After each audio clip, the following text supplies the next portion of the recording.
Shalom les koulam, shalom boker tov, et voilà, on est le mardi, et donc le mardi, on revient dans notre étude du mardi sur les Pirkei Avot, Kayadou Alachem.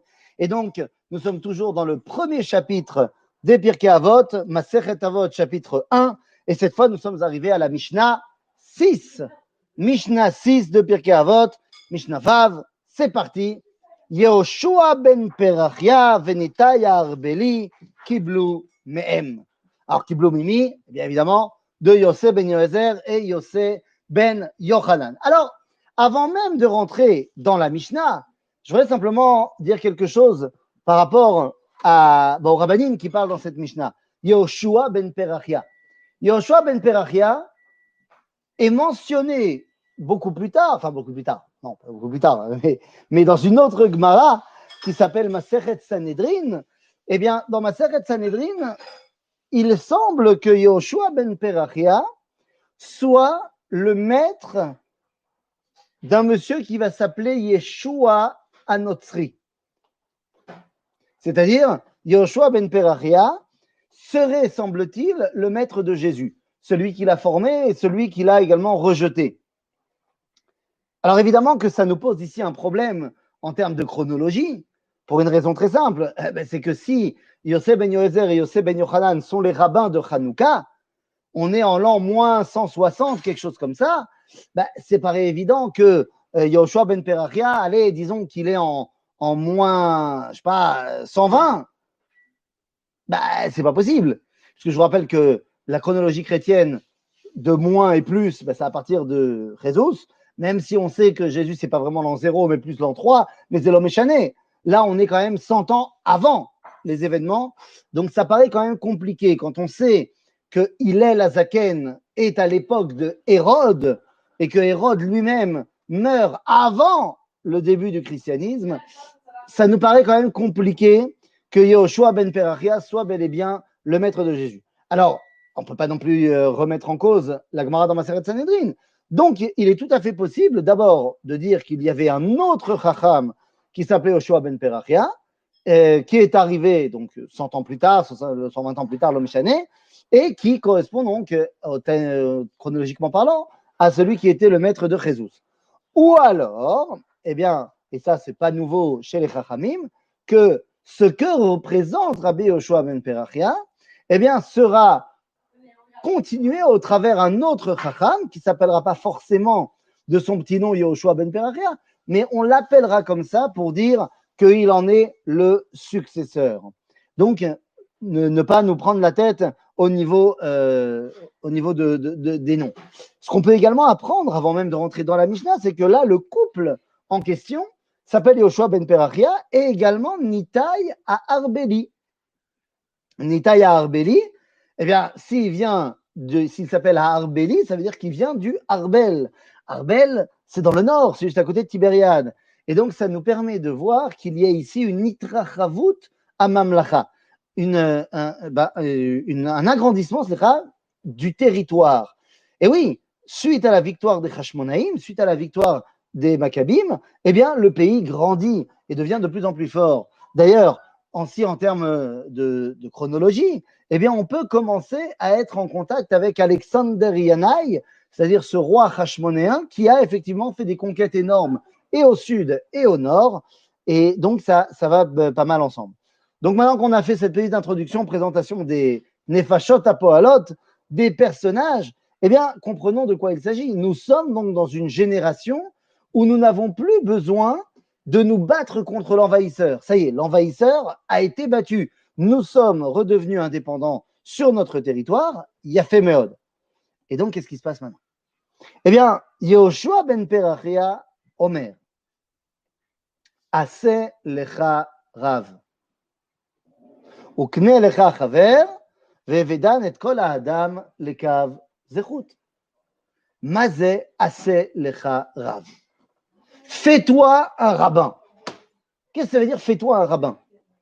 Eh bien, ça veut dire que nous avons une obligation, chacun d'entre nous, de nous faire un rave, c'est-à-dire de choisir quelqu'un qui deviendra notre maître à penser.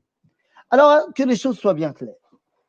Je l'ai dit et je le redis, je ne sais pas si je l'ai dit dans cette série-là, mais je l'ai dit dans d'autres shiurim, et je vais le redire ici. La Torah ne s'apprend pas des livres. La Torah est une transmission de vie. Et donc, puisque c'est une transmission de vie, eh bien, elle doit être portée par le vivant et non pas par des livres, des pages qui sont figées au mot et à la virgule près de ce qui est marqué. La Torah, on l'apprend de son Rav qui nous connaît, qui connaît la situation dans laquelle on pose la question et donc il va pouvoir nous répondre. Assez le Rav, fais donc toi un Rav avec qui tu vas pouvoir avoir ce dialogue-là. C'est-à-dire qu'on te dit, choisis ton Rav. Nahon, choisis, tu choisis. Parce qu'il faut que tu aies les atomes crochus, il faut que tu sois quelqu'un avec qui tu ne te sens pas mal à l'aise de poser des questions. On ne t'oblige pas à être l'élève d'un tel ou un tel. Choisis. Mais attention, une fois que tu l'as choisi, c'est ton rabbin. Et c'est de lui que tu puises la Torah. Alors vous vous rappelez quand on avait dit la Mishnah qui nous disait, donc il y a quelques Mishnahs, c'était son maître en fait, lorsqu'on nous disait que Yehi Beitra Beitvad la Chachamim de Yosef ben Yoézer, eh bien on avait dit Mazé Yehi Beitra Beitvad la Chachamim, c'est de faire rentrer tous les rabbins. Donc, Aselecha Rav Echad ou Yehi Beitra Beitvad la Chachamim. Eh bien en fait, cela dépend de à quel moment. Betrilat Darko Shel Adam, lorsque l'homme commence à étudier la Torah, il faut qu'il ait un Rav, une Amud Shidra, une colonne vertébrale claire dans sa transmission de la Torah. Lorsqu'il sera bien construit, alors il pourra faire rentrer plein d'autres idées et ça sera donc nécessaire pour l'aider à mieux comprendre l'enseignement même de son Rav. En d'autres termes, ici, on parle du début de l'avancée de l'homme, Aseh Lecha Rav. Je me permets de préciser que ce Aseh Lecha Rav, eh bien, c'est pas quand ça nous arrange. C'est-à-dire qu'une fois qu'on a fait son Rav, et qu'on lui a posé une question et que le Rav a dit sa réponse, on n'a pas le droit d'aller demander à quelqu'un d'autre, même si la réponse ne nous plaît pas. Et je pense qu'un des grands problèmes aujourd'hui, alors je sais que ça fait du bien aussi, je sais que ça peut amener à des choses positives, que c'est mieux que rien dans certaines situations. Vous savez, aujourd'hui, il y a plein de gens qui, lorsqu'ils ont une question de halakha, ils demandent à Google. Ils demandent à Google et il y a plein de sites de halakha avec des gens sérieux, des rabbanim sérieux. Mais le problème, c'est qu'on est toujours renvoyé à des rabbanim qui ont écrit des choses, qu'ils ont figées, ou alors même des rabbanim qui vont écrire en temps réel, mais qui ne savent pas qui pose la question. D'ailleurs, souvent, la question est anonyme, qui ne connaissent pas le cas. Et donc, la réponse qui est donnée par le Rav ne peut être qu'une réponse générale. Et cette réponse générale, elle n'est pas forcément véritablement la halakha et la transmission de la volonté de Dieu. Aseh lecha Rav. Trouve-toi la personne avec qui tu vas pouvoir grandir dans la Torah. Mais ça ne suffit pas un Rav. Le Rav, tu ne disputes pas avec lui. Le Rav, tu ne disputes pas de sa compréhension. Il t'a transmis un savoir. Lui, il avait le savoir, toi, tu ne l'avais pas, il te l'a donné. Et donc maintenant, quand on t'a dit Aseh lecha Rav, on te dit Ukne lecha chaver. Mazé kne lecha chaver. Eh bien, achète-toi une chavruta. Mazé chavruta. C'est un binôme d'études. Il est tout aussi fondamental que le Rav, le chaver. Du chaver, tu n'apprends pas la halakha. Ce n'est pas lui qui va t'enseigner la halakha. Par contre, vous allez vous disputer ensemble sur ce que le Rav a dit de qu'est-ce que c'était la halakha. Et c'est comme ça que tu vas véritablement pouvoir avancer dans la Torah. Je suis fini. Donc ma compréhension, elle également, est terminée. C'est-à-dire qu'elle est limitée. Ma chavruta, elle est différente de moi. Par définition, elle est différente de moi. Et donc, par définition, eh bien, ce que lui a compris de l'enseignement du Rav est différent de ce que moi j'ai compris. Et c'est non seulement bécédère, mais normal. Je rappelle qu'au Mont Sinaï, nous dit Nathan Ben Uziel, que lorsqu'on a entendu les voix, eh bien, la voix de Kadosh Baruch Hu, au Mont Sinaï, il n'y a pas marqué dans la Torah Vechol ha'am sham'u et akolot. Il y a marqué là-bas Vechol ha'am ro'im et akolot. On a vu les voix. Et Nathan Ben Uziel répond qu'est-ce que ça veut dire on a vu les voix? Eh bien, on a vu comment la voix sortait du ciel, du Mont Sinaï, pour arriver différemment dans chaque oreille de chaque Béné Israël en fonction de ce qu'il comprend. J'ai donc vu que ma compréhension était une compréhension, mais que mon ami, à côté de moi, à 5 cm de moi, a compris les choses différemment. Et si je suis honnête, eh bien, je comprends que j'ai besoin de sa compréhension également pour étayer la mienne. Rabbi Yochanan était la chavruta de Resh Lakish. Ils n'étaient jamais d'accord. Et c'est grâce à cela qu'ils grandissaient l'un l'autre et qu'ils se faisaient grandir l'un l'autre dans la Torah. Lorsque Resh Lakish est décédé, Rabbi Yochanan a continué à étudier avec Rabbi Elazar. Le seul problème, c'est que Rabbi Elazar était un grand Talmid Chacham, mais ils avaient les mêmes avis l'un l'autre. Et à chaque fois que Rabbi Yochanan disait quelque chose, Rabbi Elazar donnait 5 arguments pourquoi il avait raison. Jusqu'au jour où Rabbi Yochanan lui a dit, mais je n'ai pas besoin de toi. Si c'est pour me dire que j'ai raison, tu ne me sers à rien. Tu ne m'aides pas. Et donc, nous dit Razal qu'il est tombé dans une profonde dépression. Rabotai, Achavruta, c'est celui qui va confronter tes idées. Celui qui ne va pas être d'accord avec toi. Mais celui sans qui tu ne peux pas grandir dans la Torah. Et il faut comprendre qu'il ne s'agit pas seulement ici de quelque chose de sympathique. Achavruta shelcha. Et je lance ici l'appel à toutes les personnes qui n'étudient pas la Torah avec des gens. Et je sais. Il y avait cette explication super, très profonde et très belle oh là là, du Rav Soloveitchik. Du Rav Soloveitchik, il disait que lorsque il étudie la Gemara, eh bien, il n'est pas tout seul. Même quand il est tout seul à étudier, il n'est pas tout seul. Parce que face à lui, il a Abaye, il a Rava, il a Ravina, Ravashi. Quand il étudie le Rambam autour de la table, eh bien, le Rambam est là. Lorsqu'il étudie la halakha, eh bien, tout d'un coup, il a autour de la table tous les Rishonim qui sont là. Il a dit alors, qu'est-ce que toi t'en penses? Qu'est-ce que toi t'en penses? C'est bien fait, mais il faut être au niveau de Soloveitchik pour pouvoir véritablement, déjà, quand tu commences une souga, savoir ce que les autres vont dire, ce que les autres ont dit. Mais, c'est-à-dire, c'est Hamoud. Mais Behemet, Achavruta, elle est nécessaire. Et cette Chavruta ne peut pas être celle qui pense tout le temps comme toi. Cette Chavruta, tu dois ne pas être d'accord avec toi. Alors, pas tout, tu peux des fois être d'accord, mais je veux dire, il faut qu'il y ait cet esprit de contradiction. Il faut que tu sois quelqu'un qui puisse dire à ta Chavruta, Lo, atalot sodek. Pour que lui réponde, mais si, c'est toi qui n'as pas raison. Et c'est de cela que sort Torah Temet. Après, le Talmud dira, O Chavruta, o mituta. Ou tu as une Chavruta, ou tu as la mort quelque part. Puisque tu ne peux pas véritablement étudier la Torah. Tu ne peux pas véritablement grandir dans cette Torah. Nous dit ici, Yoshua ben Perachia, assez le charav, aval hachaver tzarich liknot oto. Il faut acheter ton chaver. Lama. Alors tu peux dire effectivement, à Pialacha, il faut être capable de lui donner des matanot et tout ce que tu veux, qu'il ait envie d'étudier avec toi. Mais au-delà de ça, il y a quelque chose de bien plus profond.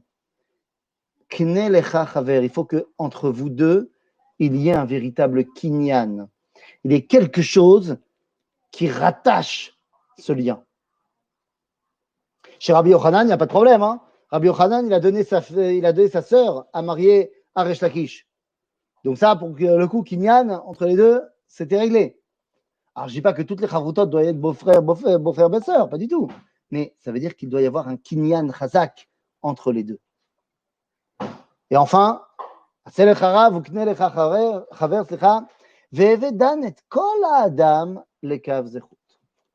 là, attention, à ne pas se tromper dans la compréhension.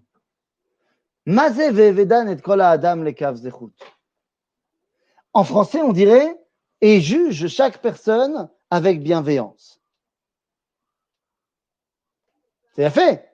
C'est important de juger chaque personne avec bienveillance. Ce n'est pas ce qui a marqué ici dans la Mishnah. Même pas du tout. Comment ça? Ben oui. Comment on aurait dit en hébreu juge chaque personne avec bienveillance? On aurait dit Ve'evedan et kol adam lekav zechut. Le seul problème, c'est pourquoi il n'y a pas marqué ça dans la Mishnah? Pour une simple raison. Parce que ce n'est pas possible. En vrai, ce n'est pas possible. On fait comment quand la chavruta que tu voudrais avoir ne soit jamais disponible? Eh bien, tu en trouves une autre. j'espère que tu ne parles pas de moi. Hein. Je me sentirais très, très mal à l'aise que tu parles de moi. Et une chavruta, ce n'est pas une fois par semaine. Hein. Une chavruta, c'est une chavruta. Trouve-toi une chavruta qui est disponible. Trouve un mec au bureau, un bon chiloni, et fais-en ta chavruta. Qu'est-ce que tu veux que je te dise, Alex? Demande au Rav Ben Ezra, peut-être qu'il pourra étudier avec toi tous les soirs. Non. Il faut trouver une chavruta avec qui tu peux étudier. Si tu ne peux pas étudier avec lui, bah, c'est pas ta chavruta. C'est elle m'a saute. Et aujourd'hui, eh bien, comment ça s'appelle? Le Corona nous a bien montré que on peut très bien zoomer avec sa chavruta, ce qui fait qu'aujourd'hui, franchement, celui qui n'arrive pas à se poser avec sa chavruta, faut le vouloir. Faut le vouloir. Alors, si c'est pas tous les jours, eh bien, il faut que ce soit nikar. Certes, tu peux pas tous les jours, mais il faut qu'il y ait un véritable kviyut d'études entre toi et lui. Et donc, je reviens à mon Ve'evedan et kol ha'adam lekav zechut. Il n'y a pas marqué Ve'evedan kol adam lekav zechut. Lama qui c'est pas possible. C'est pas possible de juger chacun avec bienveillance. Tu sais pourquoi? Parce que je les connais pas, moi, tout le monde. Et c'est pas un vrai jugement, nous et puis bien ni pour juger Bichlal. Et là, la Mishnah nous a dit Ve'evedan et kol Makatov Ve'evedan et kol. Non, mon fils, il va répondre ou il ne va pas répondre? Ve'evedan et kol ha'adam lekav zechut. Qu'est-ce que ça veut dire? Ce hey change tout. Ve'evedan kol adam lekav zechut, ça veut dire juger chacun avec bienveillance. Aval, comme on sait que ce n'est pas possible, alors la Mishnah ne nous a pas dit ça, elle nous a dit Ve'evedan et kol ha'adam lekav zechut. Ça veut dire quoi? Ça veut dire qu'on parle du Adam spécifique, que tu te retrouves devant lui pour le juger à ce moment-là. C'est quelqu'un qui est en contact avec toi, sinon tu ne te retrouves pas à le juger.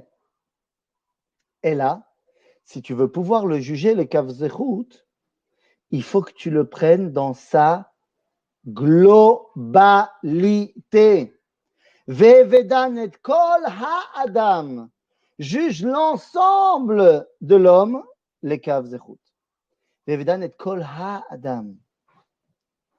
Tout l'homme dans son intégralité.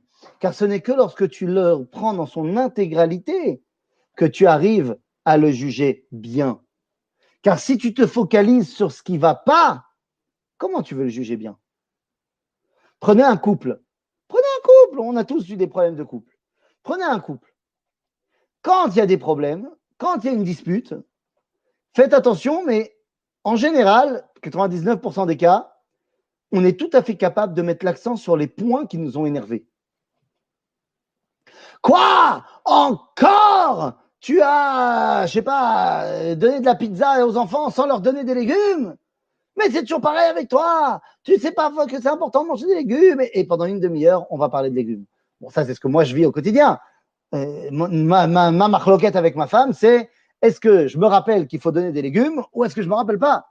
Mais il y a d'autres marloquettes. Quoi? Encore, t'es arrivé en retard? Quoi? Encore avec cette tête d'enterrement? C'est-à-dire qu'à chaque fois, on met le doigt sur un problème, qui est d'ailleurs peut-être vrai hein, à un moment T. Mais le fait de mettre le doigt sur un problème, sur le mettre en surbrillance, fait que tu n'arrives pas à te détacher de ce problème-là.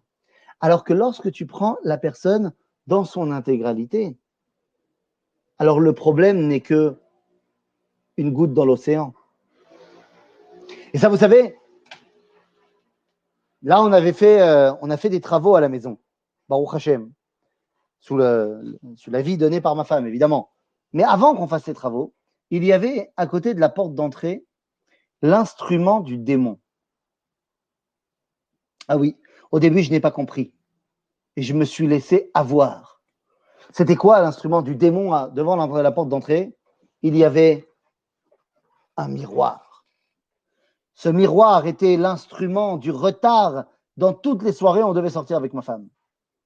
Eh bien oui, parce que tu sais ce qui se passe. Quand ta femme est prête et qu'elle est magnifique et que, ça y est, vous êtes prêt à sortir, elle va passer devant cet instrument du mal.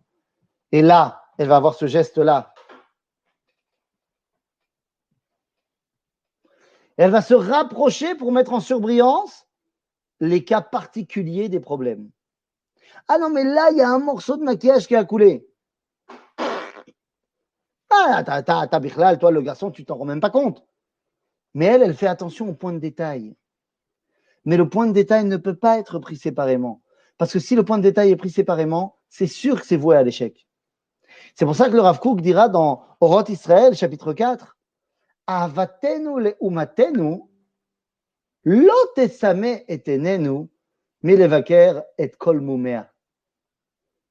C'est-à-dire, c'est pas parce qu'on aime le peuple juif qu'on va pas dire ce qui va pas. Aval, gam acharei abikoret hayoter chofshit, mais même après avoir dit tout ce qui allait pas, nishara ahavati nekiya mikol mum. Finalement, mon amour pour le peuple juif reste total. Lama, sheneemar, il cite un verset de Shir HaShirim qui dit Kulach yafa ra'ayati, umum ein bach. Parce que tu es kulach, je te prends dans ton intégralité, alors yafa ra'ayati. Effectivement, c'est de cela qu'on parle. Tu veux pouvoir juger quelqu'un, les kavsrout, il faut le prendre dans son intégralité. Et kol ha-adam, et non pas kol adam. Ce qui est vrai pour l'individu, Rabotai, est vrai évidemment pour le peuple juif. N'oubliez pas que le peuple juif dans le livre de Yecheskel est appelé Adam. En atem kruim Adam, ve'en umod ha'olam kruim Adam. C'est que nous sommes appelés à Adam. Donc quand on dit Ve'vedan et kol ha'adam le kav zechut, on parle également du peuple juif. Il y en a plein des problèmes dans le Ham Israël. Oh là là, je ne vais pas te faire la liste. Et si tu t'attaques à chaque fois à un problème, eh ben, tu es sûr que ça ne va pas marcher, mon ami. Mais si tu prends Ham Israël dans son intégralité, eh bien, il est extraordinaire. Il est fantastique, ce peuple juif. Quelle chance on a de faire partie de ce peuple juif. Et ce n'est pas parce qu'on est amoureux du Ham Israël qu'on ne va pas dire là où ça ne va pas. Mais quand on se rappelle que c'est un tout, eh bien, à ce moment-là, eze gdusha, eze simcha, de faire partie de cet idéal-là. Tout l'inverse de ça, c'était Bilam Aracha, qui pour maudire les Bnei Israël, qu'est-ce qu'il a demandé dans la paracha de Balak? À chaque fois, il dit, emmène-moi à un autre endroit pour que Ephes Katseu tiré, pour que je ne vois qu'une partie du peuple juif. Parce qu'il comprend que s'il les voit de manière générale, s'il voit le peuple juif dans son intégralité, eh bien, il n'arrivera pas à maudire. Mais s'il les voit de manière sectionnée, alors peut-être qu'il arrivera. Bon, Dieu est intervenu et lui a mis des paroles de bracha dans la bouche, mais l'idée était là. Je ne peux pas maudire si je suis en mode koulam, mais si je les prends séparément, alors je peux y arriver. Eh bien, c'est exactement de cela qu'on parle. Lorsque tu veux arriver à un sentiment de bienfaisance l'un avec l'autre, il faut que ce soit fait de manière collective. Ve'evedan et kol ha'adam lekav zechut. À bientôt les amis.